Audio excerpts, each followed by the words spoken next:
Adinath TV channel, अनादि से अनंत की धर्म यात्रा।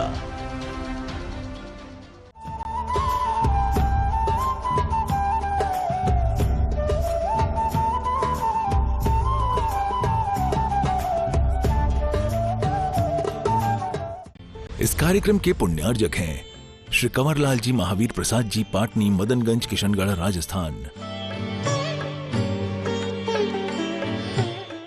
अवस्था के अनुसार होते हैं और कुछ अवस्थाएं व्यवस्था के अनुसार होती हैं। हमें सबसे पहले व्यवस्थाओं के संबंध में नहीं सोचना, हमें अपनी अवस्था के संबंध में सोचना। यही भूल व्यक्ति करता आया है कि सबसे पहले व्यक्ति व्यवस्था को सोचता है। दुनिया में व्यवस्थाएं कहाँ, कैसी व्यवस्था है, और फिर व्यवस्था के अनुसार अवस्था बनाता है। परिणाम ये निकलता है कि व्यक्ति को जितनी योग्यता थी उस योग्यता से वह वंचित रह जाता है, क्योंकि वह अपनी अवस्था के अनुसार व्यवस्था न बना करके व्यवस्था के अनुसार अपनी अवस्था को ढाल लेता है। जहां जैसा स्थिति बनती है वैसा वह एडजस्ट करता है। ऐसे व्यक्ति संसार में कुछ ज्यादा नहीं पा पाते, मात्र जिंदगी का गुजारा कर लेते हैं। जहां जैसी व्यवस्था मिलेगी हम वैसा ही एडजस्ट हो जाएंगे। यही तो सबसे बड़ी भूल अनादिकाल से जीव करता आया। जहां जैसा गया, जिस योनि में गया, उसी योनि के अनुसार अपने आप की व्यवस्था बना लेता है, वहां की व्यवस्थाओं में ढल जाता है। पेड़ पौधा बना तो पेड़ पौधे की अनुसार अपनी अवस्था बना ली, कीड़े मकोड़े बना तो बस उसी में रत रह गया, वही उसका सब कुछ है और उसी अनुसार वो जिंदगी जीता है। चींटी अपनी व्यवस्था बना लेती है, जो व्यवस्था है उसी के अनुसार अवस्था बना लेती है। जहां जैसा मौका, 2 इंद्रिय, 3 इंद्रिय, 4 इंद्रिय, सब लोग, यहां तक कि देवता भी वहां की व्यवस्थाओं में ढल जाते हैं। जो वहां की व्यवस्था है उसी के अनुसार अपनी अवस्था को बना लेते हैं। नारकी लोग भी वैसा ही करते हैं। कुछ पशु भी ऐसे होते हैं जो ही जैसी व्यवस्था होती है वैसी अवस्था बना लेते हैं। जैसा वातावरण देखा वैसे ही ढल जाते हैं। बहुत बड़ी भूल है। जैसा वातावरण देखा वैसे में ढल गए। स्वयं का कोई स्टेटस नहीं है। इनको, इन जीवों को बोलते हैं निम्नगा। निम्नगा जल का नाम है। जल जहां को ढाल मिला वहीं ढल जाता है। जल से पूछो तुम किस तरफ बहोगे, तो वो कहता मेरा कोई भाव नहीं है, हमें जहां ढाल मिल जाएगा हम वहीं रह जाएंगे। इससे जल की कोई दिशा नहीं होती, जल का कोई रास्ता नहीं होता। जहां ढाल मिलता है उसी ढाल में ढल जाता है। इसी प्रकार से कई लोगों की जिंदगी भी ऐसी होती है, जैसा निमित्त मिला वैसे ही ढल जाते हैं। जैसा कुल जाति मिली वैसे ही ढल जाते हैं। नीच कुल में जन्मा तो नीच बन जाते हैं, ब्राह्मण कुल में जन्मा तो ब्राह्मण बन जाते हैं, जैन कुल में जन्मा तो जैन बन जाते हैं, मुस्लिम कुल में जन्मा तो मुस्लिम बन जाते हैं, सिख में जन्म हुआ तो सिख बन जाते हैं, उसी में ढाल देते हैं। कोई अलग से कोई स्टेटस नहीं है, कोई सोच नहीं है। उन्होंने कहा हम मनुष्य हैं, बस सीधी बात है। हम शूद्र हैं, हम हरिजन हैं, बस कोई बात नहीं। उसी में ढाल दिया अपने आप को, कुछ भी सोच नहीं है। हमारे कुल में ऐसा होता आया, हम करते आएंगे। हमारा परिवार ऐसा है, मांसाहारी है, मांसा का मांस खाने लग जाएंगे। मंदिर जाते हैं तो चले जाएंगे। अपना कुछ भी नहीं, जैसा निमित्त मिला वैसा ही। इष्ट उपदेश के अंदर पूज्यपाद स्वामी ने बहुत अच्छी बात कही कि संसार की सबसे बड़ी कमजोरी है जो जहां रहने लग जाता है उसको वहीं अच्छा लगने लग जाता है। विष्ठा का कीड़ा विष्ठा में राजी है, नाली का कीड़ा नाली में राजी है, पत्ते का कीड़ा पत्ते में राजी है। कुछ नहीं, जहां है उसी में राजी है। हम नाली के कीड़े को देखो, वो नाली में राजी है, उसको कोई विकल्प नहीं है। अपन को दया आ रही, देखो कीड़ा कितनी गंदगी में है। कीड़े से पूछो, वो कहता मैं राजी हूं, मुझे मत मारो, मैं इसी में राजी। पशुओं को देखो, शुकर को देखो, नाली में पड़ा रहता है, गंदगी खाता है। अपन को दया आती, कितना गंदा आदमी है। शुकर से कहते बोले मेरी चिंता मत करो, मैं इसी में राजी हूं। वो उसी में राजी, उसको कुछ नहीं, ढल गया उसी में, ढल गया उसी में। उसकी जिस पर्याय में गया उसी पर्याय में ढल गया। उसने व्यवस्था के अनुसार अपनी अवस्था वैसी बना ली। वहां गंदी व्यवस्था थी, उसने अवस्था भी गंदी बना ली। वहां खान पान गंदा था, उसने वैसे ही अपने आप को ढाल दिया। सारे संसार में आप देखो, जिसको जैसा वातावरण मिलता है उसी व्यवस्था में अपने आप को ढाल देता है। जब तक हमारा सोच यह बना रहेगा कि हम व्यवस्थाओं के अनुसार एडजस्ट होते रहेंगे, हमारा कल्याण कभी नहीं होना।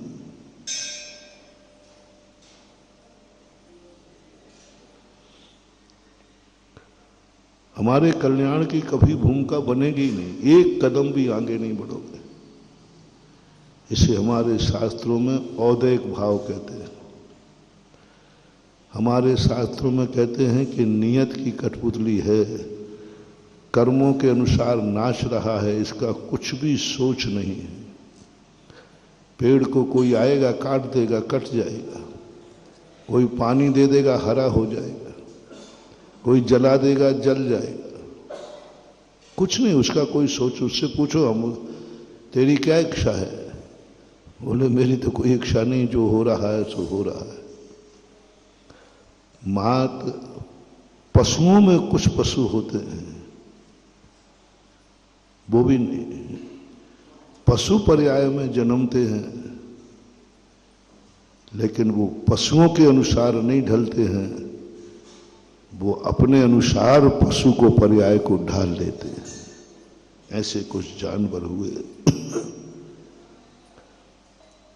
शुकर में भी हुआ एक, वो वहां की व्यवस्थाओं में नहीं ढला, वहां की व्यवस्था के अनुसार अवस्था नहीं बनाई, उसने अपना एक स्टेटस बनाया, मुझे सम्यक दृष्टि बनना है। पशु पर्याय सम्यक दृष्टि बनने के लिए नहीं थी, वो तो मूर्ख जड़ रूप पाप रूप है। त्रिहंच गति पाप कर्म के उदय से मिली है, वो नहीं गया था। लेकिन वहां जाने के बाद पूर्व भव का कोई संस्कार पड़ा होगा, पूर्व भव का कोई भ्रष्ट वृत्ति रहा होगा, पूर्व भव में कोई ऐसी चूक कर दी उसने कि उसे नीच पर्याय में जाना पड़ा। लेकिन वहां जाकर उसकी जाग गई भूख। ये बात और यहां मोटिवेशन दे दूं, जब कभी तुम अच्छा कार्य करो और किसी कारण से तुम भ्रष्ट हो जाओ, पतित हो जाओ, चूक जाओ, गलती हो जाए, मन नहीं लगे, फिर भी तुम करो। तुम आगे बढ़े, नहीं बढ़ पाए, तुमने नियम लिया, नहीं पाल पाए, तुमने दान बोला, नहीं दे पाए, तुमने व्रत लिया, टूट गया। पास होने वालों की नहीं कह रहा हूं, फेल होने वालों कह रहा हूं।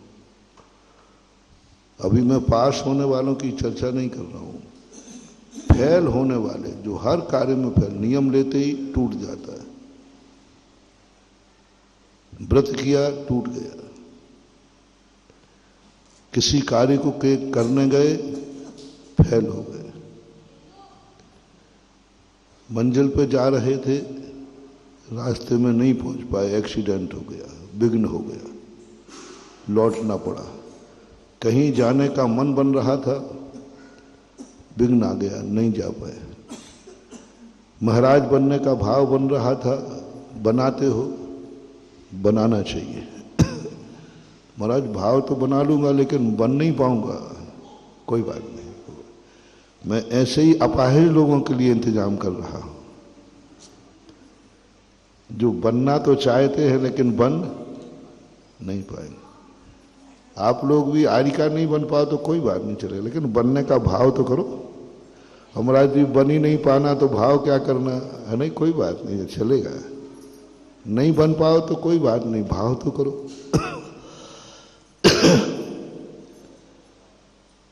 स्कूल जाओगे फेल हो जाओगे, कोई बात नहीं, स्कूल जाओ तो सही।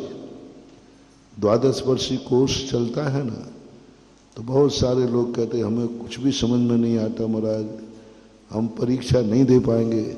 हमने कहा कुछ भी समझ में नहीं आए, पढ़ो तो सही।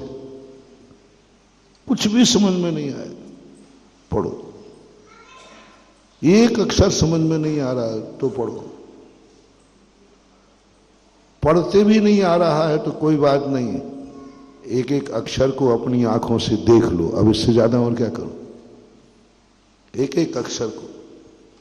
जैसे मान लो किसी को पढ़ने में नहीं आ रहा है तो बहुत सरल सस्ता स्वाध्याय बता रहा हूं। एक लकड़ी लो, पेंसिल ले लो, लकड़ी से एक एक अक्षर देखते जाओ। जैसे महावीर लिखा है तो इतने बोलो, माँ, हा, आ की मात्रा, वा, ई की मात्रा, रा। आंखों से देख लो, हम तुम्हें उसमें भी इतना लाभ करा देंगे जितना पढ़ने वालों को लाभ है उतना ही तुम्हें लाभ है। आंखों से देख तो लो। 12 वर्षीय कोर्स हमने उन पढ़े लिखे विद्वानों को नहीं रखा है। 12 वर्षीय कोर्स हमने उन मूर्खों को, जिनको कुछ भी पढ़ना भी नहीं आता, अंजन चोर जैसों के लिए रखा है, जिनको नमोकार मंत्र भी नहीं आता। अंजन चोर को नमोकार मंत्र नहीं आया, पढ़ने में भी नहीं आया, याद भी नहीं हुआ, लेकिन सुना कि नहीं सुना उसने? बोलो, सुना था कि नहीं? सुनने के बाद याद भी नहीं रहा, अर्थ समझ में नहीं आया, याद रहा नहीं, उच्चारण नहीं कर पाया, मां उसने इतना भाव किया, सुना तो सही था कि नहीं। सेठ जी ने जब सुनाया, बहुत बड़ा मोटिवेशन महानुभाव यहां लेते चले, बहुत बड़ा। तो मैं कुछ भी समझ में नहीं आ रहा है प्रवचन में, कुछ भी समझ में नहीं आ रहा है, तो भी तुम मन बना लो मुझे कुछ भी समझ में आएगा नहीं, लेकिन मैं सुनूंगा जरूर। तो जिसको समझ में आ रहा है उतना बड़ा फल तुम पा जाओगे, बल्कि उससे ज्यादा पा जाओगे। एक व्यक्ति वो प्रवचन में बैठा है जिसको समझ में आ रहा है, उसको ज्यादा कर्मों की निर्जा नहीं होगी, क्योंकि उसको समझ में आ रहा है, उसके मनानुकूल है। उसका मन तो इसलिए लग रहा है क्योंकि उसको समझ में आ रहा है। देखो भाई, ये प्रवचन बहुत अच्छी तरह सुन रहा है। मैंने क्यों सुन रहा भाई? महाराज आपकी बात मुझे पूरी समझ में आ रही है, पूरी समझ में आ रही है। आप क्या बोलना चाहते हैं, आपका अभिप्राय भी समझ रहा हूं, भाव भी समझ रहा हूं, अर्थ भी समझ रहा हूं। सब समझ रहे हो? हाँ, सब समझ में आ रहा है। उसके लिए ज्यादा पुण्यबंध नहीं है। दूसरा बार उसे पूछा, भाई तुम क्या सुन रहे? महाराज के कुछ भी समझ में नहीं आ रहा है। क्या बोल रहा है महाराज जी? मुझे कुछ भेजे में नहीं पड़ रहा है। फिर क्या है? बस सुनने में अच्छा लग रहा है। ये व्यक्ति ज्यादा समझदार है। मां सुनना है, वो सुनूंगा मैं एकाग्र। कुछ भी समझ में नहीं, याद भी नहीं रहेगा, कुछ भी नहीं रहेगा, लेकिन मैं सुनूंगा। जिसको समझ में आ रहा है उससे ज्यादा पुण्य, उससे ज्यादा सिद्धि उसको होगी। जिसको समझ में नहीं आ रहा है फिर भी सुनना, एक अक्षर को नहीं छोड़, एकाग्र हो गया, दत्त चित्त होकर सुन रहा है। समझ में कुछ नहीं आया, सबसे ज्यादा श्रद्धालु वो है, सबसे ज्यादा उसको ज्ञानावरणी कर्म का क्षेपसम होगा। यदि दोनों कंपटीशन में जाएं तो सबसे पहले केवल ज्ञान उसे होगा जिसे कुछ समझ में नहीं आ रहा है फिर भी एकाग्र होकर सुन रहा है, उसको पहले केवल ज्ञान होगा। नमोकार मंत्र में जिनको पढ़ना आ रहा था, जिनको अर्थ आ रहा था, उनको पूरी रात हो गई, लेकिन नमोकार मंत्र सिद्ध नहीं कर पाया। और अंजन चोर को समझ में नहीं आया, याद भी नहीं हुआ, लेकिन उसने एकाग्र होकर सुना। सुनने मात्र से उसे नमोकार मंत्र सिद्ध हो गया।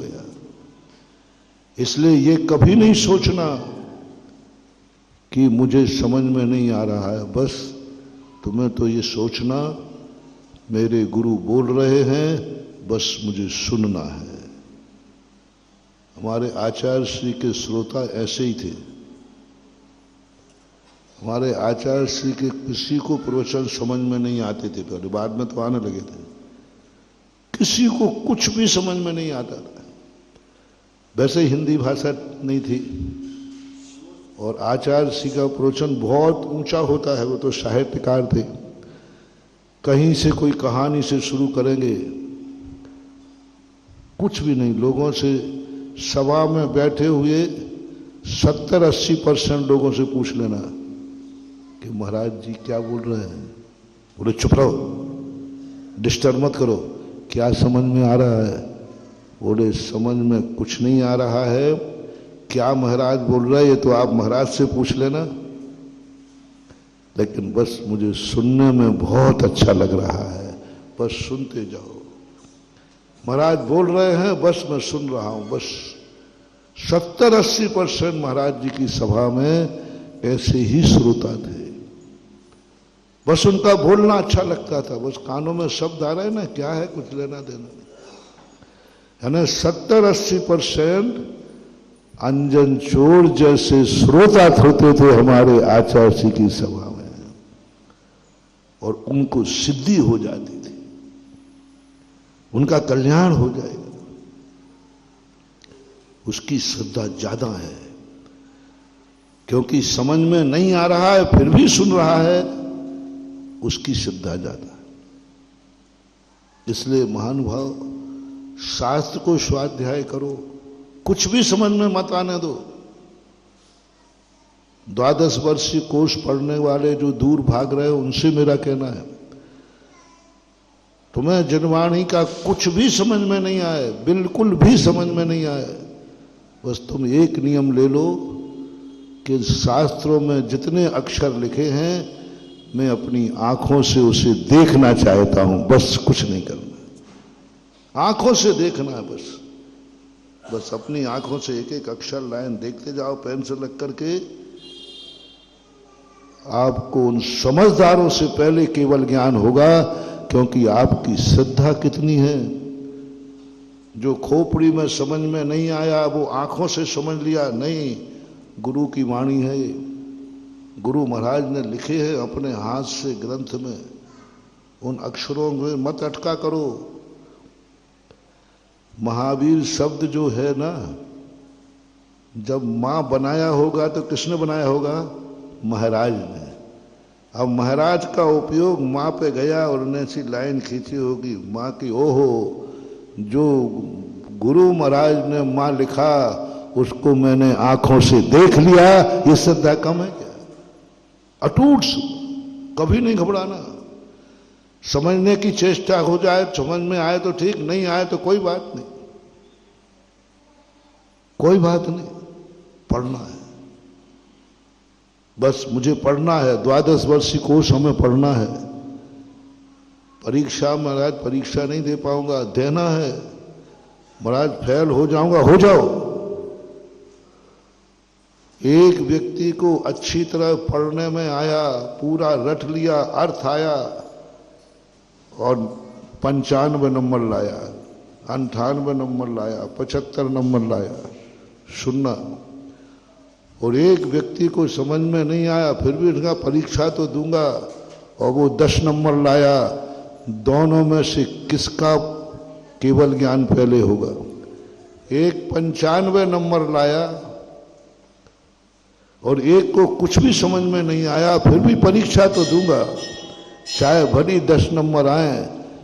तो 10 नंबर वाले को जब केवल ज्ञान का नंबर आएगा, दोनों एक साथ ध्यान करने बैठेंगे तो 10 नंबर वाले को पहले केवल ज्ञान होगा, 95 वाला तो अभी अर्थ में अटका रहेगा, उसका ध्यान एकाग्र नहीं होगा। वो तो इसमें कितनी मात्राएं हैं, इसमें कितना अर्थ है, इसी ऊहापोह के अर्थ में उलझा रहेगा। लेकिन जिसको समझ में नहीं आया वो एकदम एकाग्र हो जाएगा। इसलिए मत सोचो कि हम पास होंगे कि नहीं, पर ठान लो हमें परीक्षा देना है तो देना है, चाहे भली 00 मिले तो मिले। 00 तो मिलेंगे, कुछ तो मिलेगा तो सही। अरे 00 सही, लेकिन 0 आज 0 मिले हैं और उसमें लगन रही तो 0 के आगे एक अंक लग जाए तो वही 0 तुम्हें हीरो बना देगा एक बार। बस तुम्हारी लगन चाहिए, मैं परीक्षा दूंगा चाहे कुछ भी हो, फेल होऊं तो हो जाएगा, मैं पढ़ूंगा चाहे याद हो या नहीं हो, मैं भली पूरा पढ़ पाऊं नहीं, बस लगन, बस ये तुम करो, हमें कार्य करना है। इसी प्रकार नियम लेते की भावना करो, मुझे नियम लेना है, बस लेना है, मैं नियम लेके ही मरूंगा। और लोग कहेंगे काहे को ले रहे हो, तुम नहीं ले पाओगे, तुम्हारी परिस्थिति ऐसी है। बोले ले पाऊं या ना ले पाऊं, लेकिन लेने का भाव तो करूंगा। आप शक्ति आ जाएगी, शक्ति आ जाएगी। आप नहीं ले पाओगे और भावना के साथ जीते रहे तो जाते ही कर्म तुझे कहेगा, देखो इसने जिंदगी भर, इसको पहले से भी मालूम था कि मैं मुनि नहीं बन पाऊंगा, मैं मुनि नहीं बन पाऊंगा, मेरी हालत ठीक नहीं है, मेरी परिस्थिति ठीक नहीं है, मेरा मन ठीक नहीं है, मैं इतना कषायों पर, विषयों पर कंट्रोल नहीं कर पाऊंगा। मालूम है आपको, अपनी पोजीशन मालूम है, और आपको मुनि व्रत का भी मालूम है। बोलो, आप लोगों से मेरा कहना है,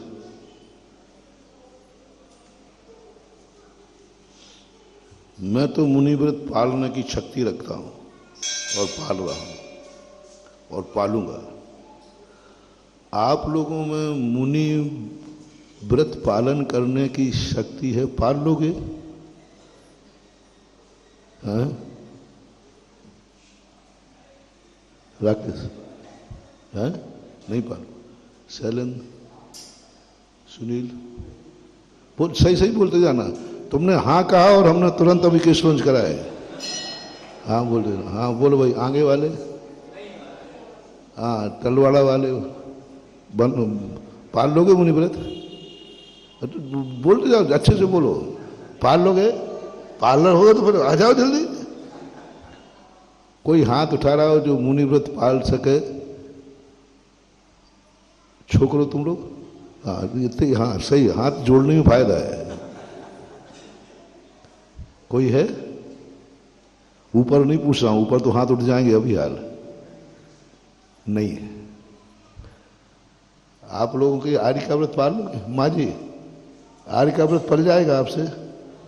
नहीं पलेगा महाराज। अब बूढ़ा बूढ़ा होगी, कहीं बूढ़ी हो गई, अब कैसे पालोगे? केस लॉन्च करना पड़ेगा, नहीं पाल पाओगे ना। आज उनको प्रवचन दे रहा हूं, उनको नहीं दे रहा हूं जो पाल सकेंगे, जो पल रहे हैं, जो पाल रहे हैं, जो पालने की हिम्मत रखते हैं, जिनको मालूम है कि जिंदगी में मैं कभी मुनि नहीं बन पाऊंगा, मेरी हिम्मत नहीं है, क्योंकि तुम्हें सबको अपनी अपनी शक्ति मालूम है, सबको अपनी अपनी कमजोरी, अपन को अपनी अच्छाई पता हो या ना हो, लेकिन हर व्यक्ति को अपनी बुराई पता जरूर रहती है। आप कभी शेयर करना,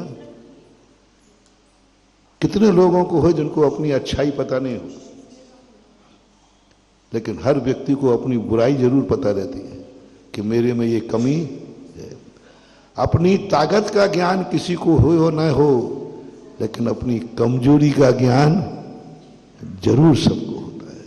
हम में कितनी ताकत है ये जरूरी नहीं कि अपन को ज्ञान हो, लेकिन हम में कितनी कमजोरियां हैं ये अपने ज्ञान में होती है। विष्णु कुमार महाराज में कितनी ताकत है ये उनको मालूम नहीं थी, लेकिन कमजोरी कितनी थी उनको मालूम थी। विष्णु कुमार मुनि जिन्होंने 700 मुनियों की रक्षा की, उनको मालूम नहीं था कि मेरे पास विक्रिया रिद्धि है, लेकिन उनको कमजोरी मालूम थी कि मैं इतने दिन हो गए ध्यान करते करते मुझे केवल ज्ञान ही नहीं हो रहा है। हर व्यक्ति को अपनी कमजोरी मालूम है।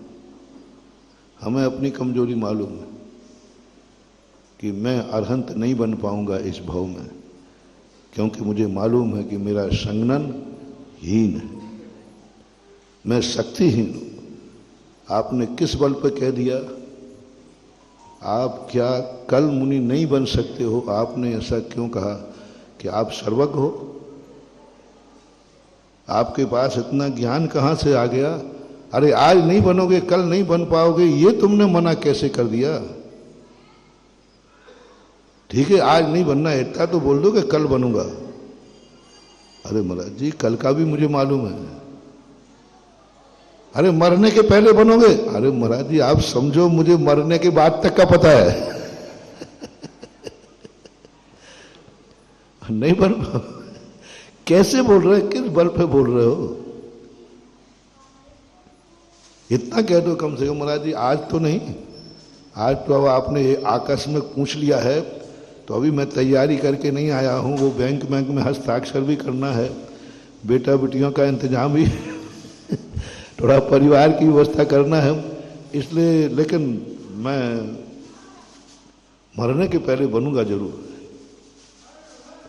तुमने तो पूरा ही सपाट कर दिया। नहीं, जीवन के अंतिम समय तक मैं नहीं बन पाऊंगा, ये भी निर्णय तुम्हारा है।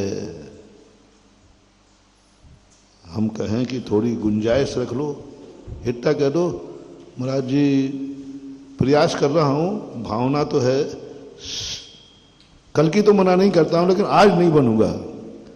चलो हम तुमसे सेटलमेंट करते हैं कल के लिए,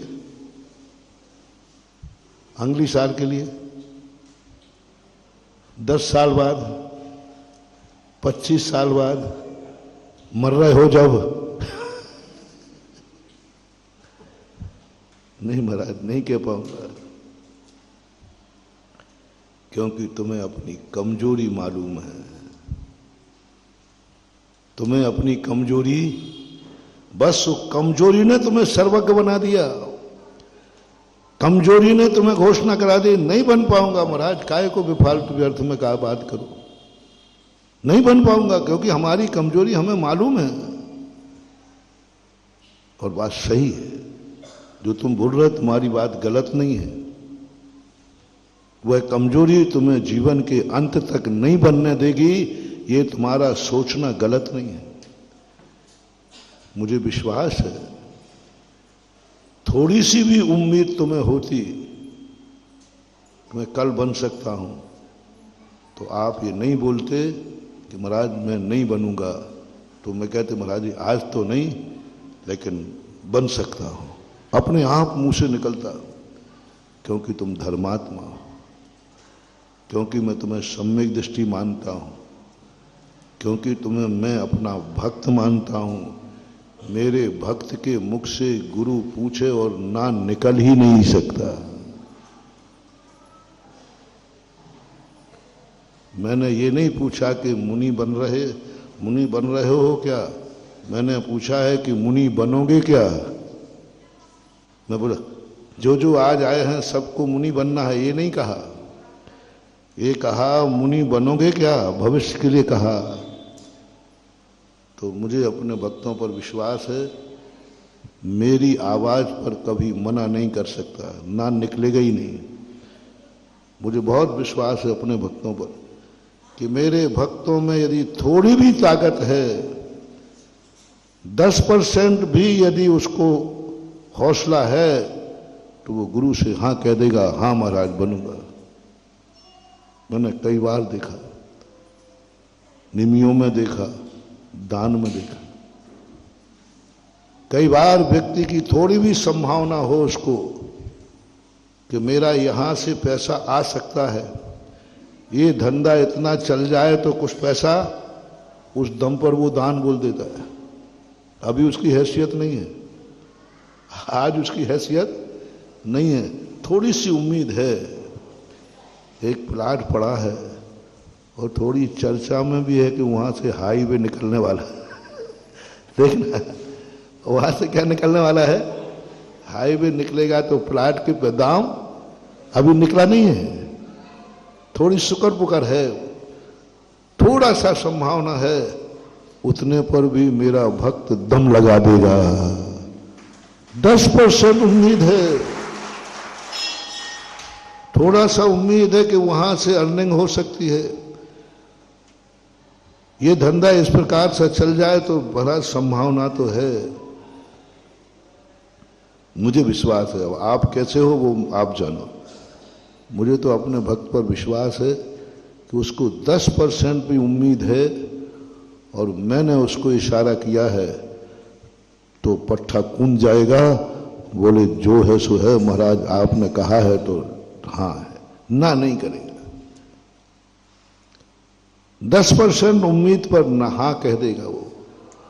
बहुत सारे भक्तों ने ऐसा किया, और मैंने उनसे पूछा, मैंने कहा भैया तूने इतनी बड़ी बोली ले ली, तेरी औकात क्या है मैं जानता हूं, तेरी औकात मैं जानता हूं, क्या करेगा। बोले मुराद जी वो 10% की एक उम्मीद है, वही वाली बात कि प्लाट के बाजू से कुछ हाईवे निकल करेगा। गुरु रोक देंगे, लेकिन वो कहेगा महाराज जी है, थोड़ी उम्मीद है, कर लेगा, चाहे भली फेल हो जाए, चाहे भली यदि हाईवे नहीं निकला तो चुकाने के लिए कोई दूसरा उपाय नहीं है, फेल हो सकता है। उसको आई एम सॉरी प्लीज कहना पड़ेगा, उसकी बोली डूब जाएगी, दे ही नहीं पाएगा। कोई बात नहीं, कोई बात नहीं, तूने डुबोने के लिए कहा था या करने को कहा था? नहीं महाराज, करने को हृदय से कहा था, लेकिन वो जिस उम्मीद से कहा था वो उम्मीद पूरी हुई नहीं। चिंता मत करना, तुम्हें बोली डूबने का किंचित मात्र भी पाप नहीं लगेगा, ये गारंटी मैं ले रहा हूं। क्योंकि तुम्हारा साहस तो देखो, 1 रुपया तुम्हारे पास उस समय नहीं था। उस समय तुम्हारी कोई कुवत नहीं थी, मात्र 10% की उम्मीद थी। किस पर? उम्मीद के बल पर तुम इतना बड़ा दांव खेल गए। उम्मीद के बल पर तुमने इतनी बड़ी बात गुरु की मान ली। उम्मीद के बल पर। महानुभाव, बहुत बड़ी बात कह रहा हूं। यदि कभी ऐसा उम्मीद के बल पर तुमने दांव खेल दिया और आप नहीं भी दे पाओगे, गारंटी लेता हूं आपको किंचित मात्र भी पाप नहीं लगेगा। बल्कि बस जो बात मैं पूछूंगा अभी उस पर एक कभी हाँ नहीं कहूंगा। जमानत ले रहा हूं, कोई ऐसे नहीं मैं अपनी जमानत जब्त कराऊंगा तुम्हारे लिए। हाँ, नहीं तो फिर भगवान और कर्म हमारी जमानत जब्त करेंगे। पहले थोड़ा सा बताऊंगा तुम्हें। उसके पीछे एक शब्द है, एक फीलिंग है, एक संवेदन है। बोली दे पाना, बोली नहीं दे पाना, इससे कोई फर्क नहीं पड़ेगा। मुनि बनने का तुम्हारा 10% उम्मीद है, आप हां कह दीजिए। नहीं बन पाए तो घबराओ मत। नहीं बन पाए तो घबराओ मत। कोई घबराने की जरूरत नहीं है। बस इतना ही सा पूछ रहा हूं कि तुमने बोली ली, 10% उम्मीद पर ली थी, लेकिन वो फेल हो गई, रोड नहीं निकला। अब देने की कोई गुंजाइश और दूसरी है ही नहीं, सब तरफ से है ही नहीं, थी भी नहीं और है भी नहीं। अब ऐसा हो जाए, बस इतना सा बता दो, तुम्हें फीलिंग कैसी हो रही?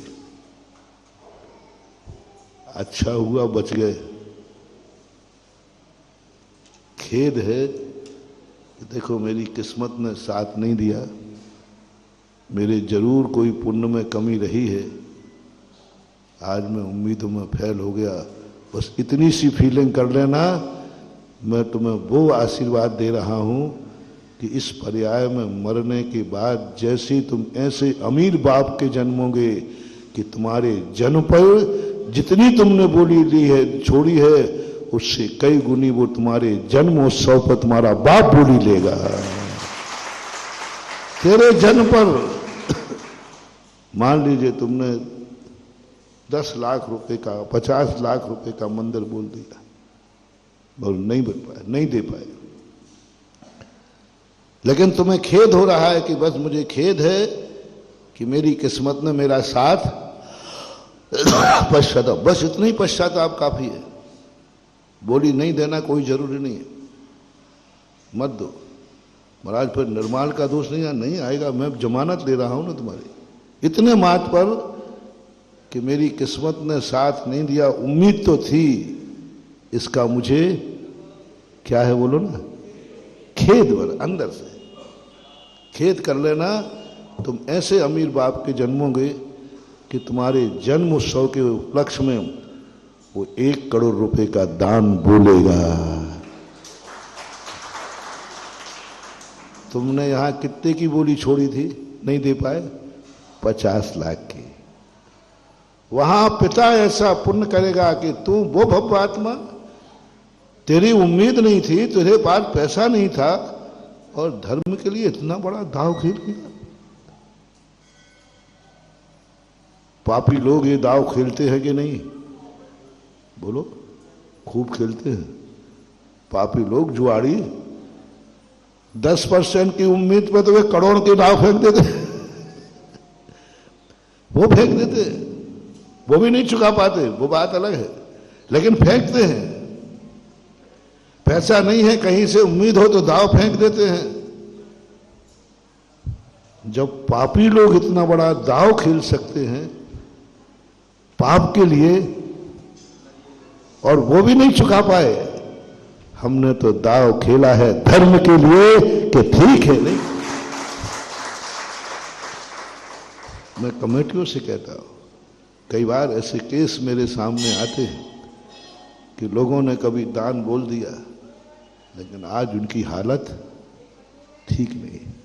कमेटी वाले कहते महाराज जी इनसे कहो ऐसा बोलते क्यों हो, जब तुम्हारी हिम्मत नहीं है तो बोलते क्यों हो। तो फिर मैं कहता हूं नहीं, वो मैं नहीं बुलवाई थी।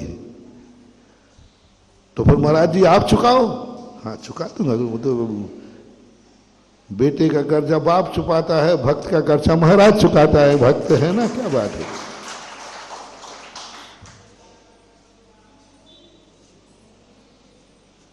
बस ये बता दो कि सही में वो असमर्थ है। कमेटी से पूछता हूं, आप तहकीकात करो, सर्वे करो, क्या सही में वो बोली देने लायक नहीं है या बदमाशी से नहीं दे रहा है।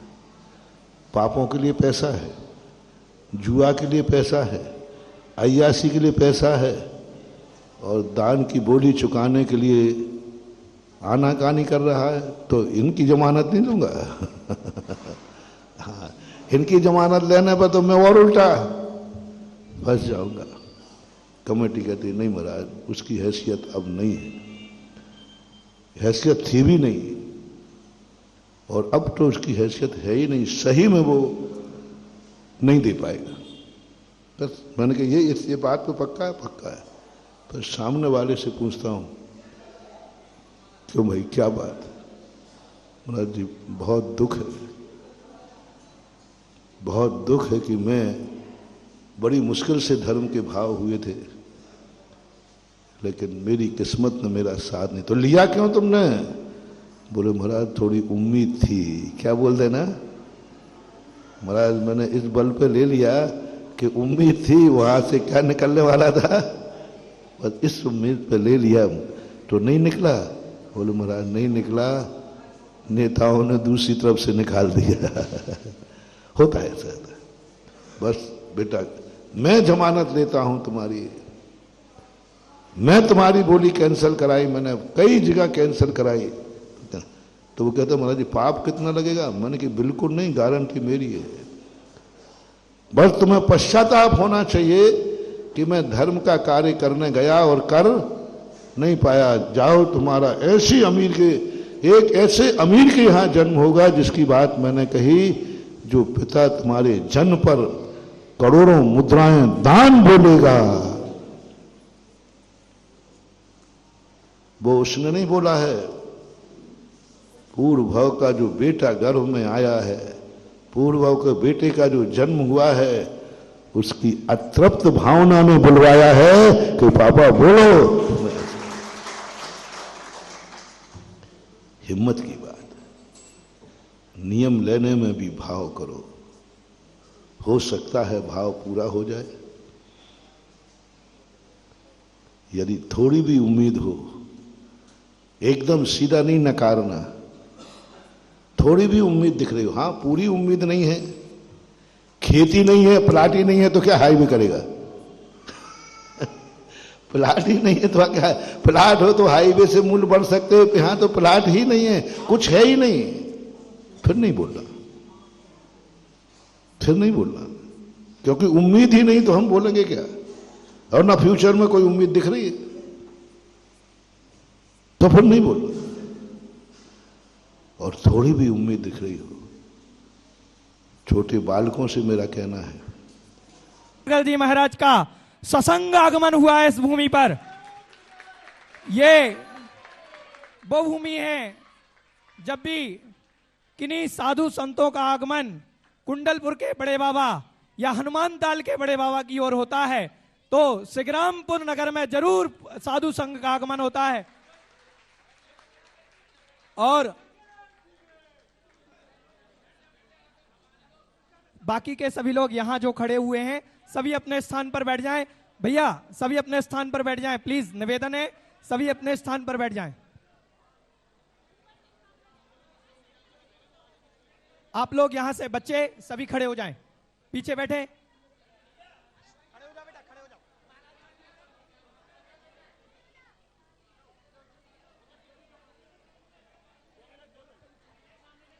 मैं निवेदन कर रहा हूं यहां से सभी माताएं बहनें खड़ी हो जाएं। एक बार भैया आप लोग थोड़ी व्यवस्थाएं देखें, समाज के जो हैं आप बोल सकते हैं, थोड़ा सा माताएं बहनें खड़े हो जाएं, पीछे पहुंच जाएं। ये लाइन आपको खाली करनी है प्लीज।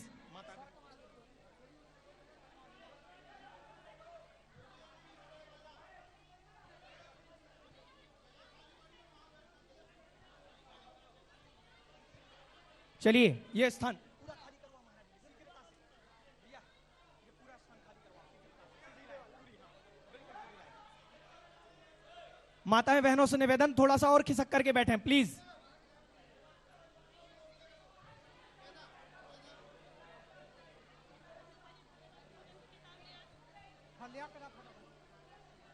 बोलिए परम पूज्य आचार्य गुरुवर श्री विद्यासागर जी महामुनि राज की, परम पूज्य नवाचार्य श्री समय सागर जी महाराज की, परम पूज्य निर्व्यापक मुनि श्री सुधासागर जी महाराज की, परम पूज्य मुनि संघ की। सभी लोग शांति का परिचय दें, बच्चे लोग शांति से बैठे और पूज्य महाराज श्री की मंगल योजना का लाभ हम सबको कुछ ही देर में मिलने वाला है।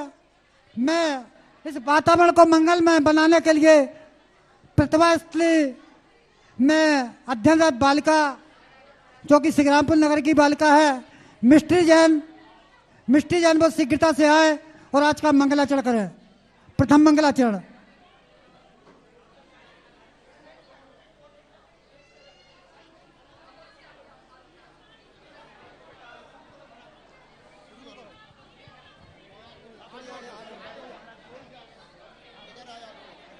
निर्व्यापक मुनि श्री सुधासागर जी महामुनि राज की, मूल नायक श्री पार्श्वनाथ भगवान की। मैं तुझको गुनगुनाती हूँ, तुझे ही रोज ध्याती हूँ। मैं तुझको गुनगुनाती हूँ, तुझे ही रोज ध्याती हूँ। तेरा ही नाम मैं गुरुवर सुधा और शाम ध्याती। तेरा ही नाम मैं गुरुवर सुबह और शाम ध्याती हूँ। तेरी भक्ति तेरी पूजा मुझे सुख कर लगे गुरुवर। तेरी भक्ति तेरी पूजा मुझे शुभ कर लगे गुरुवर। तेरा ही नाम जपती हूँ, लगी तुझसे लगन गुरुवर। तुझे कैसे बताऊँ मैं कि ही काम करती हूँ। तुझे बताऊँ मैं कि ही काम करती हूँ। तेरा ही नाम मैं गुरुवर सुबह और शाम जपती हूँ। तेरा ही नाम मैं गुरु सुबह और शाम जपती हूँ। हृदय में आप सो अब तो हृदय के देवता मेरे। तुझी से पाठ करती हूँ, प्राण नेता तुम्ही मेरे। मैं अपनी जिंदगी तेरे हवाले आज करती हूँ। मैं अपनी जिंदगी तेरे हवाले आज करती हूँ। तेरा ही नाम मैं गुरुवर सुबह और शाम जपती हूँ। तेरा ही नाम मैं गुरुवर सुबह और शाम जपती। देखिए प्रथम मंगलाचरण के पश्चात जैसा कि सभी लोग जानते हैं इतिहास के पन्नों में कि रामचंद्र जी तो वनवास से 14 वर्ष लौट कर आए थे, उसी तरह हमारे जगत पूज्य आराध्य सुधासागर जी महाराज आज 14 वर्षों के बाद सिंग्रामपुर नगर में प्रवेश किए हैं। हमारे बीच में पाठशाला के बच्चे जो कि पूज्य महाराज जी की भक्ति के लिए आतुर है, द्वितीय मंगलाचरण के लिए पाठशाला की संचालिका। देखिए पूज्य गुरुदेव हमारे नगर आए हैं और ज्यादा से ज्यादा लाभ महाराज जी का लेना है। बच्चों के कार्यक्रम आपके होते रहते हैं, ज्यादा से ज्यादा हम सभी यहाँ उपस्थित महानुभावों की ओर से पूज्य गुरुदेव एक बार हाथों का श्रीफल बनाइए। और गुरुदेव का जयकारा लगाते हुए बोले परम पूज्य निर्यापक श्रमण जिन शासन के शेर मुनिपुंगा सुधास सागर जी महाराज की, सुधास सागर जी महाराज की, सुधास सागर महाराज की। हम सभी पूरी सभा की ओर से पूज्य गुरुदेव के चरणों में निवेदन करते हैं कि अपनी मंगलमय वाणी से हम सभी को कृतार्थ करें। नमोस्तु भगवान, नमोस्तु भगवान, नमोस्तु भगवान।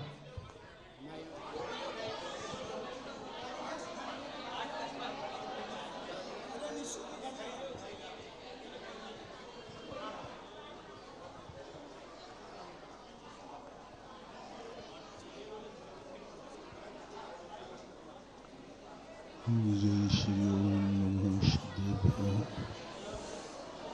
जय श्री ओम नमः सिद्धेभ्यः। सर्वमंगल मांगल्यं सर्वकल्याणकारकं प्रधानं सर्वधर्माणां जैनं जयतु शासनं। पंच परमेष्ठी भगवान के आचार्य श्री गुरुवर कुंद कुंद महाराज के, आचार्य श्री गुरुवर विद्यासागर महाराज के।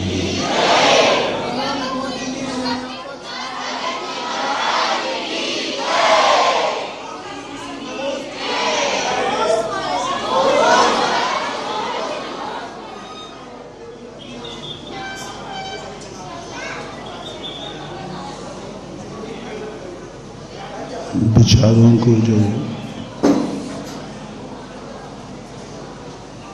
दुनिया को देखते हैं विचारों से और विचारों को देखते हैं तो दो प्रकार की दशा पता चलती है। एक व्यक्ति वो होते हैं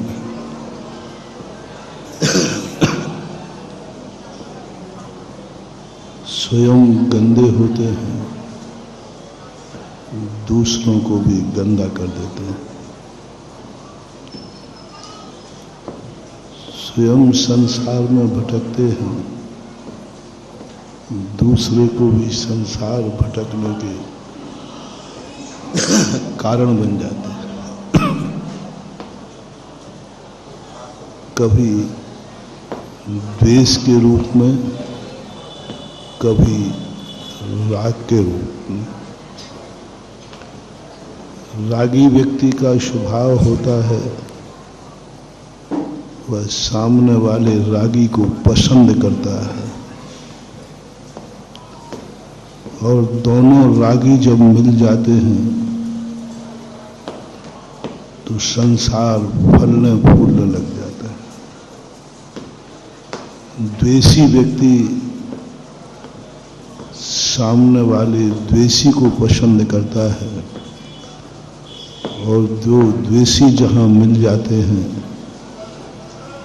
वहां कलह और विद्रोह हो जाता है। लेकिन कुछ आत्माएं ऐसी होती हैं जो स्वयं पवित्र होती हैं और सारे जगत को पवित्र करने के भाव रखते हैं।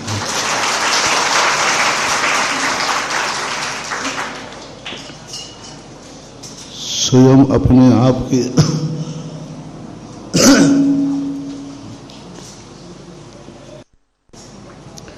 ये सूत्र भगवान महावीर स्वामी ने, सर्वज्ञ भगवान ने खोजा। परिणाम स्वरूप उन्होंने खुद की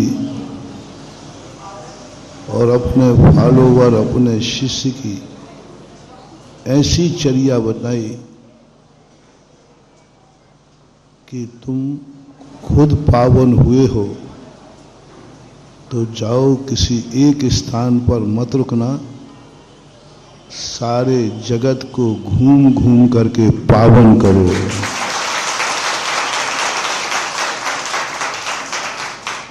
क्योंकि जिसके पास जो होता है वही वह देता है। जिसके पास जो होता है उससे वही मिलता है। संसारी व्यक्ति जब मिलेगा तो संसार मिलेगा, कसाई व्यक्ति मिलेगा तो कषाय मिलेगी, पापी व्यक्ति मिलेगा तो पाप मिलेगा। और पापियों को, रागी द्वेषियों को, संसारी व्यक्ति को कहीं भी विहार करने की जरूरत नहीं है, क्योंकि वो जहां तहां अपने आप मिल जाते हैं। एक बार खरगोश की और चींटी में कंपटीशन हुआ कि कौन रेस में दौड़ता है। चींटी ने खरगोश को चुनौती दे दी। सारे लोग कहने लगे, अरे चींटी तू किसको तो चुनौती दे रही है, खरगोश के सामने तू दौड़ ही नहीं पाएगी। बोले चिंता मत करो, दौड़ शरीर से नहीं लगाई जाती है, अकल से लगाई जाती है।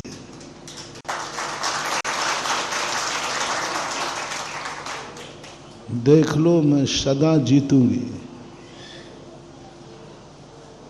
अब चींटियों की कोई पहचान तो है नहीं। चींटी ने खरगोश से कहा चलो दौड़ो।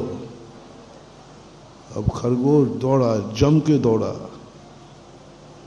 दौड़ने के बाद नीचे देखता है कहीं चींटी आ तो नहीं गई, तो जहां देखो वहीं चींटी, अरे तो चींटी आ गई।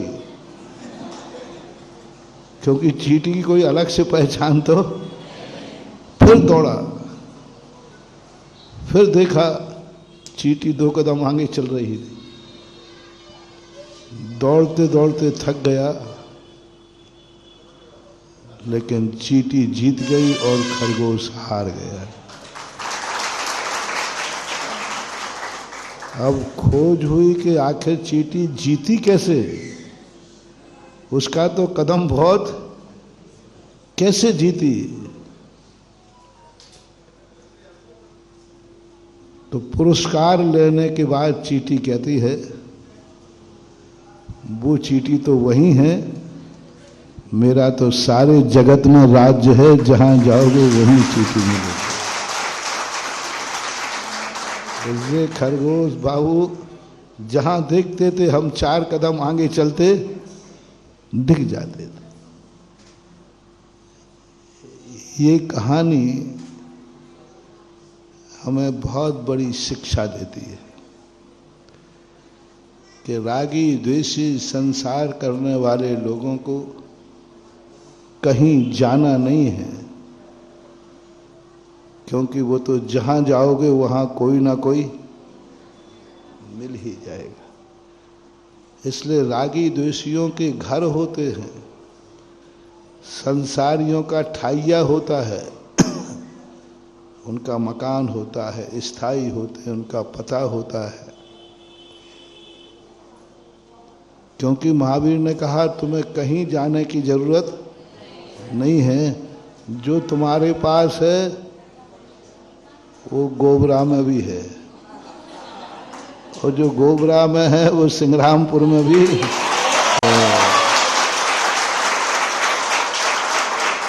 और वही मझोली में है, वही घोसलपुर में है। जहां जाओ कश्मीर से कन्याकुमारी तक भारत एक सा है। एक ना कह के एक सा है। यदि एक कह देंगे तो सबके नाम फिर अलग अलग क्यों? एक नहीं है, एक सा है। सारी दुनिया के विचार एक समान रहते हैं, लेकिन महावीर स्वामी ने, जैन दर्शन ने कहा संसार से ऊपर उठने का विचार, मन वचन काय की पवित्रता करने का विचार बहुत दुर्लभ तब लोगों से है। यदि वो एक स्थान पर रुक जाएंगे तो सारा दुनिया गंदी ही बनी रहेगी। इसलिए महावीर स्वामी ने, जैन दर्शन ने आप लोगों को परेशान नहीं किया। आप लोग तो बैठो घर में। महाराजों को कहा जाओ आप गांव गांव डगर डगर में जाके बिहार करो।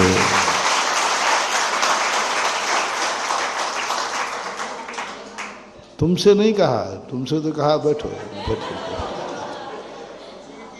तुमसे तो कहा संग्रामपुर में हो, ठीक है रहे आओ। क्योंकि तुम्हें स्थानांतरित करने से कोई फायदा नहीं है, क्योंकि तुम जहां जाओगे वहीं यही करोगे जो संग्रामपुर में कर रहे हो। और बाहर का व्यक्ति भी आएगा तो वो भी वही करेगा जो वो वहां रह के कर रहा है। जीवन के हैं 3 निशान, रोटी कपड़ा। इससे ज्यादा तुम्हारा सोच होता ही, विचार में ही नहीं आता। सोचोगे तो अधिकतम यही सोचते हो मेरा मकान अच्छा हो, यही सोचते हो मेरे पास धन अच्छा हो, यही सोचते हो मेरे खाने पीने उठने बैठने के साधन अच्छे हो। कितने बार तुम सोच पाते हो कि हम मरण के पहले, जन्म के पहले क्या थे और मरण के बाद क्या होना है? सोच ही नहीं आता, सोच ही नहीं आता। अभी 2 दिन पहले हमने अभी मझौली में कहा था, व्यक्ति मात्र इतना सा ही जीवन समझ रहा है, जन्म से और मृत्यु के बीच का जो जीवन है बस यही जीवन है। जन्म से और मृत्यु के बीच के जीवन की जो धारा है बस उसी को आप ठीक करने में लगे रहते। और ये नियम समझना महानुभाव, वर्तमान जीवन के लिए जो कुछ भी करना है वो करने योग्य है ही नहीं, वो तो करना पड़ता है, मजबूरी है, समस्या है। जितनी चीजें वर्तमान शरीर को चलाने के लिए, वर्तमान जिंदगी को चलाने के लिए जितने कार्य 24 घंटे में आप करते हैं वे कोई हमारे कल्याणकारी नहीं है, वो धर्म नहीं है, वो हमारा स्वभाव नहीं है, वे सब हमारी मजबूरी है, समस्या का समाधान है। अब आप देख लीजिए, वर्तमान जिंदगी को व्यवस्थित बनाने के लिए आप लोग यही करना, मकान बनाना, ये धर्म नहीं है, ये जीवन की समस्या का समाधान है। बिना मकान के आप रह नहीं पाओगे, लुट जाओगे, उपसर्ग परिचय सहन नहीं कर पाओगे। प्रतिकार है। हमारी शास्त्रीय भाषा में कहा है कि वर्तमान जीवन के जीने के लिए जितने उपाय संसारी प्राणी करता है, जितने भी, वे सब प्रतिकार मात्र है। प्रतिकार किसे बोलते हैं? भूख लगी है इसलिए रोटी खाना है, रोटी खाना हमारा धर्म नहीं है। भूख है तो रोटी है, प्यास है तो पानी है। पानी धर्म होता तो प्यास बुझने के बाद फिर पानी बेकार है। समस्या का जैसे बीमार होने के बाद दवाई बेकार है, यदि आप स्वस्थ हो गए और बीमार नहीं हो और कोई तुम्हें फ्री में दवाई खिलावे तो कोई पैसा नहीं लगेगा। बीमार नहीं हो तुम, और बीमारी ठीक भी हो रही है, लेकिन दवाई फ्री में मिल रही है। अरे बहुत महंगा इंजेक्शन है,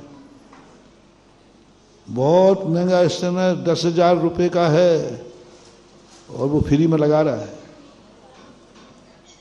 हाँ, आजकल और महंगे भी आते हैं, लाख रुपए का फ्री करा दूं। 1 लाख रुपए का इंजेक्शन है, वो भी बहुत मुश्किल से मिलता है और वो फ्री में लगा रहा है, और तुम बीमार हो नहीं, बीमारी तो ठीक हो गई, कौन कौन लगवा लेगा? सोचो जब तक जल्दी।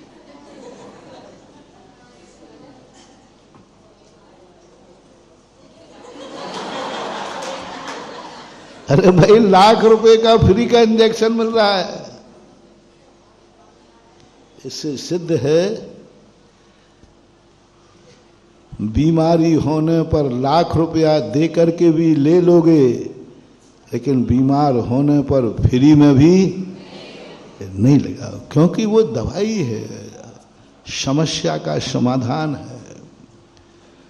सारी दुनिया ने कितना मूर्ख बनाया, सारी दुनिया इसी में मूर्ख बन गई।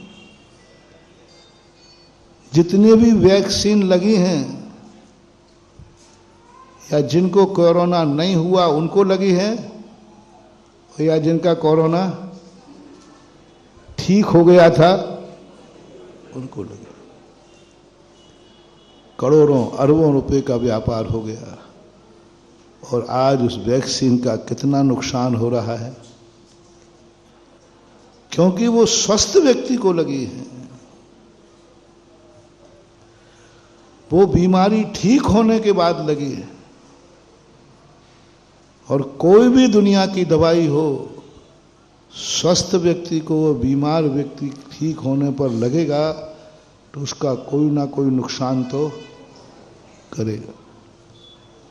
तो संसार की जितनी भी समस्याएं होती हैं, ये सब समस्या के अंतर्गत आता है। जैनाचार्य ने कहा, वर्तमान जिंदगी जीने के लिए यदि तुम्हारे मन में कोई पुरुषार्थ कर रहे हो तो मात तुम प्रतिकार कर रहे हो, मात बीमारी की दवाई कर रहे हो, जिंदगी को चलाने का समाधान, समस्या का समाधान कर रहे हो। पूरी जिंदगी समस्या का समाधान में निकली जा रही है, एक के बाद एक समस्या, एक के बाद एक समस्या, और समस्याएं कभी खत्म होने वाली नहीं है, और उनका समाधान करते करते संसारी प्राणी पूरी जिंदगी खो देता है। समस्या है भूख, रोटी कमाते कमाते जिंदगी खो देते। समस्या है प्यास, पानी खोजते खोजते जिंदगी खो देते हो। समस्या है ये सारा मकान, परिवार, धन दौलत, ये समस्या है। धन कोई वस्तु नहीं है, धर्म एक समस्या समाधान करने का साधन है।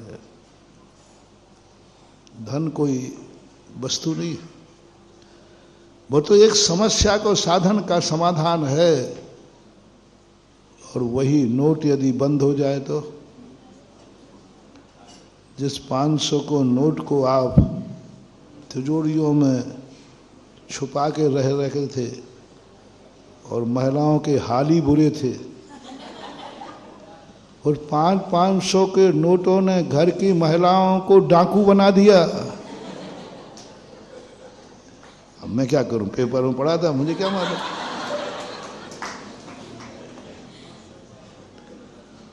और जब वो 500 के नोट महिलाओं ने निकाले, तब घर के व्यक्ति कहते, ये नोट आए कहां से है? बोलो, उसी नोट ने घर में चोरी कराना सिखा दिया। उसी नोट ने घर में चोर बना दिया। नोट की ताकत देखो, घर में ही चोर बना दिया, और घर में ही व्यक्ति लुट रहा है। घर वाला लुट रहा है, घर वाली वारे वाह लुटेरो। है ना? और नोट ने इतनी ताकत, मियाँ बीवी को एक को चोर बना दिया और एक लुट गया। वो सोचता 500 रुपया थे, कल कहाँ गए। अब वो कह भी नहीं सकता क्योंकि उसकी FIR नहीं होती। और ये कह दे कि गुम गया तो और कहाँ गुमा गया, तुम यही भुलक्कड़ हो। तो बेचारा चुपचाप, कई लुटेरे ऐसे लुटने वाले ऐसे होते हैं, लुटने के बाद चुपचाप बैठ जाते, रिपोर्ट लिखाने नहीं जाते। क्योंकि लिखाने गए तो अभी पूछ लेगी पुलिस के, पहले ये बताओ तुम्हारे पास आया कहाँ से। तो वो कहता है अब जो गया सो गया। लेकिन वही नोट जब बंद की घोषणा हुई तो सारे लूटने वाले साहूकार बन गए। आज तक किसी चोर ने कभी अपनी चोरी वस्तु बिना मारपीट के नहीं बताई। पहली बात तो बताते ही नहीं, सीधा क्या कहते, मैंने चोरी। और जैसे तैसे यदि उनको मारपीट हो तो बता देते हैं। लेकिन नोटबंदी पर सारे चोरों ने अपने सारे नोट निकाल करके सामने रख दिए, क्योंकि मालूम चल गया यदि अब नहीं बताए तो इनकी कोई कीमत नहीं होगी। क्या है, कागज हो गया। जो नोट हमें चोरी करने का भी भाव करा देगा, वही नोट यदि मूल्यहीन हो गया तो वो कागज का टुकड़ा हो जाता है। ऐसा ही जिंदगी की जितनी तुम्हारी समस्याएं हैं, ये मात्र आवश्यकता है, जरूरी है। इसलिए मेरा कहने का भाव ये है, साधु संतों को महावीर स्वामी ने कहा, और हम लोग देखो, साधु संत देखो, वर्तमान में जो आवश्यकता होती है उसको तो हम जैसे तैसे थोड़े में निपटा देते हैं, बाकी 24 घंटे अतीत का चिंतन करते हैं और भविष्य की व्यवस्था बनाते हैं। हमारी चर्या में वर्तमान का कोई भी व्यवस्था नहीं है, वर्तमान का कोई भी सुख नहीं है, वर्तमान की कोई साधना नहीं है, कोई साधना। प्रत्येक साधना में, प्रत्येक चर्या में साधु की भविष्य की उज्ज्वलता छिपी हुई है। तुम अपनी जिंदगी को मंजिल मान रहे हो और हम अपनी जिंदगी को रास्ता मान रहे हैं, बस इतनी अंतर है। तुम लोग मान रहे हो कि संग्रामपुर हमारा घर है और हम मान रहे हैं संग्रामपुर हमारा रास्ता है, ज्यादा कुछ अंतर नहीं।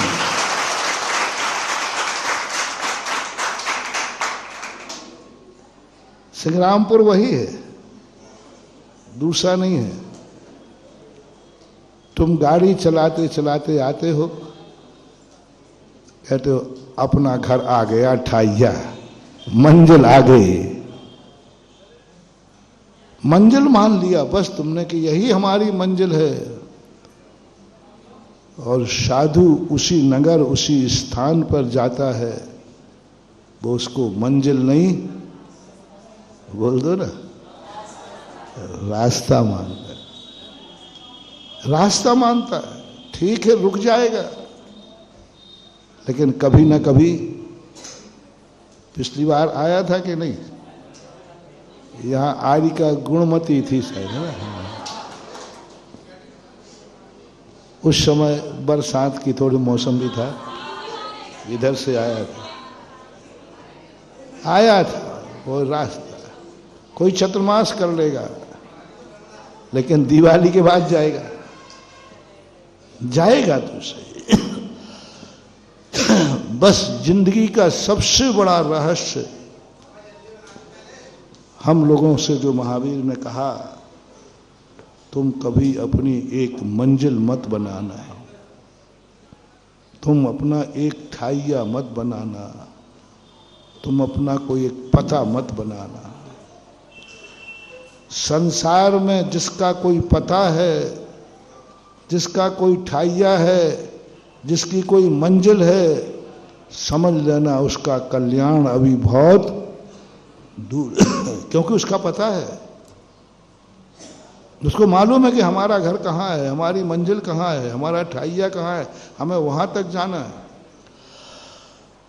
निर्देश के अनुसार कार्य होता है।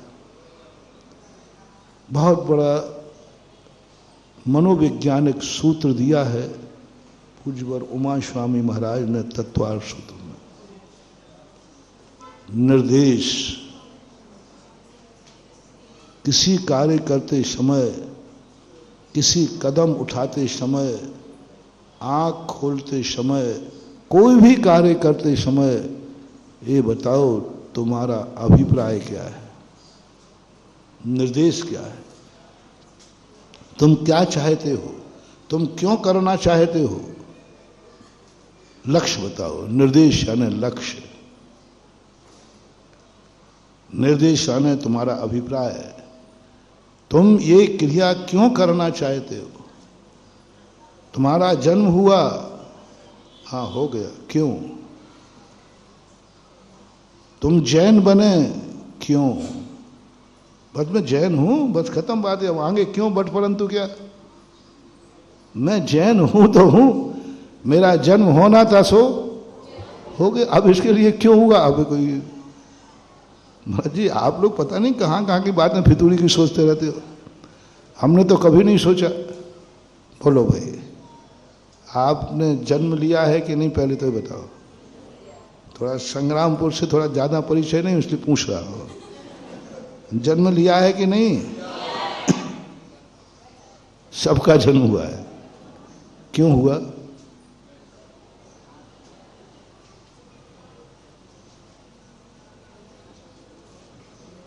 क्वेश्चन आंसर, क्यों हुआ? महाराज जी ये तो आज तक किसी ने पूछा ही नहीं, आप ही अकेले आए तो पूछ रहे हो। अब इसके लिए हमें किसी कॉलेज में पढ़ना पड़ेगा। कभी कभी क्या होता है, कुछ इंटरव्यू बिना पढ़े के लिए जाते, बिना पढ़े, और कुछ परीक्षाएं पहले पढ़ाया जाता है, फिर पेपर पूछा जाता है। 99% जो जनरल परीक्षाएं होती हैं पहले विद्यार्थी साल भर पढ़ता है, फिर परीक्षा में प्रश्न पूछे। लेकिन जब IAS और IPS की एग्जाम हो तो कुछ नहीं पढ़ाया जाता, कुछ नहीं पढ़ाया जाता, कुछ भी पूछ सकता है। IAS IPS वगैरह के जो इंटरव्यू होते हैं ना, उनमें क्या पूछा जाएगा ये कोई किताब नहीं है, कुछ भी पूछ सकते हैं। कुछ भी ऐसी जनरल चीज पूछ ले और तुम्हें पता ही नहीं चलेगा क्या है, पता ही नहीं चलेगा कि क्या पूछ लिया।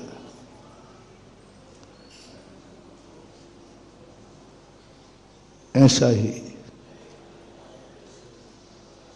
गुरु महाराज, साधु संत, जिनवाणी मां तुम्हें बिना पढ़ाए पूछ रही है। एकाएक बताओ, आकस्मिक तुमने जन्म लिया है, ये तो पक्का हो गया, क्यों लिया? 80 साल का बुढ़ा भी सिर खुजला रहा है कि 80 साल निकल गए, ये तो अभी कभी मैंने सोचा ही नहीं। क्यों हुआ जन्म? बिना कारण तो नहीं होता, बिना अभिप्राय के तो कुछ ना कुछ तो। चलो जन्म हो गया, मनुष्य क्यों बने हो? क्यों बने मनुष्य? और जैन कुल में ही क्यों जन्मे? कभी प्रश्न उठा?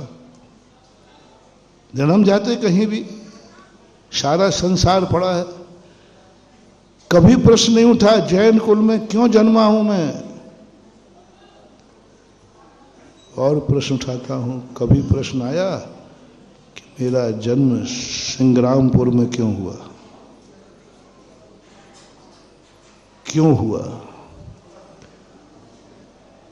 क्यों हुआ ये बताओ। गुबरा में हो सकता था, नहीं हो सकता था, और कहीं भी हो सकता था। क्यों भाटियों, क्यों हुआ, कभी प्रश्न ही नहीं आया। बस इन्हीं प्रश्नों के जवाब के लिए साधु संत जगह जगह विहार करते हैं, बताते हैं। बोले जाओ इनको समझाओ, प्रश्नों के जवाब मांगो इनसे। क्यों संग्रामपुर में जन्म लिया, कोई बता सकता है तो बता दे। संग्रामपुर वाला क्यों, जिज्ञासा में तुम पूछते हो, सवेरे मैं पूछ रहा हूं, अंदर क्या है तुम्हारे। तो मैं हर प्रश्न का जवाब देता हूं, मेरे प्रश्न का जवाब दो। क्यों संग्रामपुर में जन्म हुआ।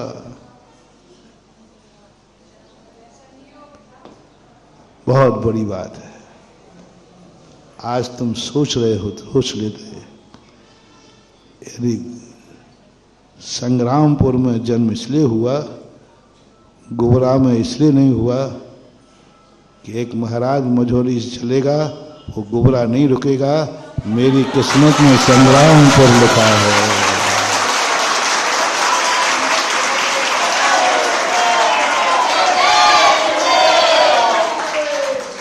मेरी किस्मत में वो वकील है। उस वकील ने कहा कि गुबरा में मत रुके, गुबरा में मत जन्म ले, गुबरा में जन्म मत ले। किस्मत की वकील कहती है तेरी किस्मत में एक साधु आएगा, वो गुबरा न रुके, संग्रामपुर रुकेगा, ऐसा भाव होगा। बिना कारण के, बिना तुम्हारे किसी कारण के न साधु रुकता है और न साधु जाता है। भगी भागन वस। और यदि गुबरा वालों की किस्मत होती तो कान खोल के सुन लो, यदि वहां रुक गए होते तो फिर ये गाड़ी 4 किलोमीटर पर नहीं रुकती, फिर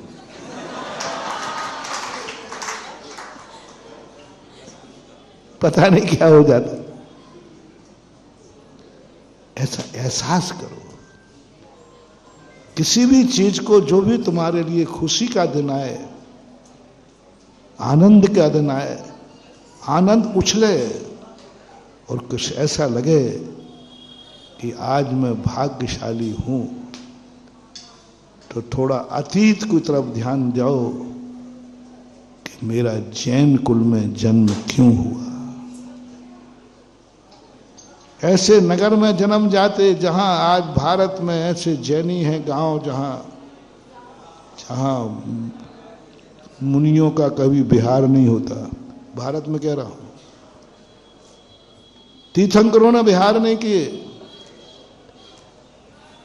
लेकिन कर्म ने कहा तूने पूर्व जन्म में सदा मुनियों की सेवा की है और मरते समय तूने कुछ नहीं मांगा, यही मांगा कि मेरा जन्म ऐसे स्थान पर हो जहां मुनियों का आना जाना हो। तो कर्म ने संग्रामपुर में जन्म दिला दिया कि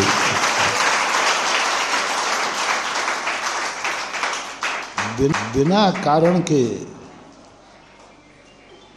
और थोड़ी से अंदर होते।